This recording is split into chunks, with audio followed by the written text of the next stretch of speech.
আজ আমি বানাবো মলা মাছের পুরপুরি, বুঝছেন? এই জন্য সুন্দর করে বেশি করে পেঁয়াজ কাটে নিন, এদিকে ঝুরি করে আলু একটা কাটে নিন, তার সাথে না দিন কাঁঠালের বিচিও, বুঝছেন? দেওয়ার পর দেখো পেঁয়াজগুলো বেশি করে, যত পেঁয়াজ দিন ততই স্বাদ ছোটো মাছে, তাই না? তারপর কাঁচামরিচ দিন, রসুন গোটা দিন, তারপর জিরা বাটা দিন, আদা বাটা দিন, দেওয়ার পর পরিমাণ মতো লবণ দিন, পরিমাণ মতো রসুন দিন, বুঝছেন? তারপর পরিমাণ মতো তেলও দিন, বুঝছেন? দেওয়ার পর সুন্দর করে মুড়তে ভালো করে মিহি করে নিন, বুঝছেন?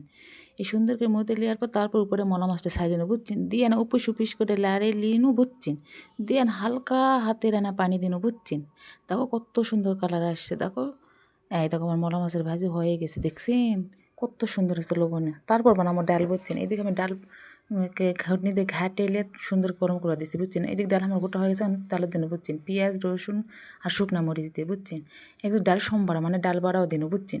দিয়ে এখন ডাল আমার এদিকে হয়ে গেল, এখন ডাল দিন তালে, এই দেখো তালে দিয়ে দিন, বুঝছেন? তালানি হয়ে গেল ডালে, এই দিক নামিয়ে নিন।